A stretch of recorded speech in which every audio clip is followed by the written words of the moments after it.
தாவேக பொதுக்கூட்டத்தில் விஜய் பேசிய வார்த்தைகள் பற்றி புதுச்சேரி மக்கள் என்ன நினைக்கிறார்கள்? அவர்களின் கருத்துக்களை கேட்கலாம்.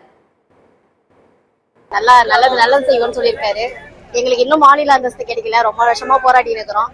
அதை வாங்கி தருவோம்னு சொல்லியிருக்காரு. ஐடி, கல்வி, பஸ் இதெல்லாம் எதுவுமே சரியா இல்லை, எல்லாத்தையும் கரெக்டா பண்ணுவோம்னு சொல்லியிருக்காரு. அவர் பண்ணுவாருன்ற நம்பிக்கையில இருக்கோம். அது போதும். ஏன்னா கரூர்ல நீங்க அவ்வளவு நாளி வெயிட் பண்ணதுக்காக தான் இவ்வளவு நடந்ததுன்னு சொன்னாங்கல்ல. இப்ப கரெக்ட் டைமுக்கு வந்து கரெக்ட் டைம் பேசி கரெக்ட் டைம் போயிட்டார்ல. இப்ப என்ன சொல்லுவீங்க? ஏன்னா அவர் சீக்கிரமா போனாலும் சொல்றவங்க சொல்லுவாங்க தான், லேட்டா போனாலும் சொல்றவங்க சொல்லுவாங்க தான். சூப்பரா பேசியிருந்தாரு தலைவர். எப்பவுமே சூப்பரா தான் பேசுவாரு. அதே போல இன்னைக்கும் சூப்பரா பேசியிருந்தாரு. நாங்களும் ரொம்ப சந்தோஷமா இருக்கும்.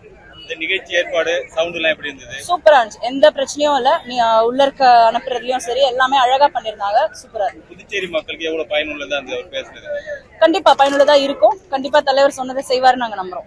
புதுச்சேரியில இந்தியாவிலே ரேஷன் கடை இல்லாத மாநிலம்னு சொல்லிட்டாங்க. அது வந்து ஒரு தவறான செயல். அது வந்து பார்த்தீங்கன்னா இன்றைக்கி ரங்கசாமி அவர்கள் வந்து இன்றைக்கி அந்த அனுமதி கொடுத்து பேர் புகழ் கொடுத்தவங்களுக்கு ஒரு அவப்பெயர் ஏற்படுத்துகிற மாதிரி கொஞ்சம் இருக்குது. ஆனால் ரேஷன் கடைகள் இருக்குது புதுச்சேரியில். இன்றைக்கி எழுச்சி பேச்சில் இதுவும் ஒரு விமர்சனத்துக்கு உள்ளாகிற மாதிரி இருக்குது. ஏன்னா இந்த காரணம் என்னென்னா, இதுக்கு முழுக்க வந்து என்ஆர் அவர்கள் தான் அந்த பர்மிஷனை வாங்கி கொடுத்து இன்றைக்கி சிறப்பாக அந்த மாநாடு நடத்தி ஒத்துழைப்பு கொடுத்து இந்த புதுச்சேரி அரசு தான்.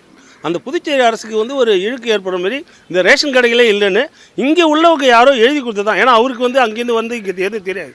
இங்கே உள்ளவங்களே அப்படின்னா அப்போ புதுச்சேரியில் உள்ள தெரியாதவங்களே இங்கே கட்சியில் இருக்கும்போது அந்த கட்சியை வளர்த்துக்கான அடிப்படை வசதிகள் வந்து கண்டிப்பாக ஒரு நல்ல விசாரித்து சொல்லணுங்கிறது எங்களோட கோரிக்கை. மாநாடு பார்த்தோன்னா சிறப்பாக இருக்குது, எந்த பிரச்சனையும் இல்லை. இப்போனா தமிழ்நாட்டில் வந்து எதாவது பிரச்சனை வரும், இடம் சரியில்லை, ஏதாவது ஒரு கோரிக்கை கொடுப்பாரு. ஆனால் இங்கே அப்படி கிடையாது. நேற்று நைட்டு போலீஸ் கண்ட்ரோலுக்கு வந்துது ஃபர்ஸ்ட்டு. அதுக்கே வந்து ஆஸ் ஆஃப் பண்ணோம். ஏன்னா யாரையும் உள்ளவும் விடல, எல்லாரையும் வெளியே ஒருத்தரையும் கேட்டு தான் விடுறாரு. எஸ்பிலேருந்து ஏஎஸ்பி எல்லாரையும் கேட்குறாரு, எப்படி போகுது, என்ன ஆகுது, யார் வரீங்க, எதுக்காக வரீங்க, எல்லாரையும் கேட்டு தான் வர்றாரு.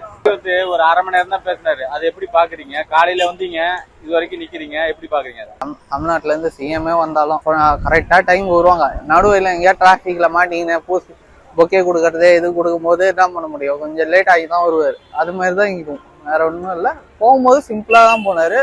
போகும்போது சிம்பிள் அழகா பார்த்தோம், கை குத்து தான் போனார் எல்லாருக்கும். எந்த எதிர்பார்க்க இல்லாம ஒரு பந்தா எல்லாம் கிடையாது, சிம்பிளா இருக்கிறார் மனுஷன்.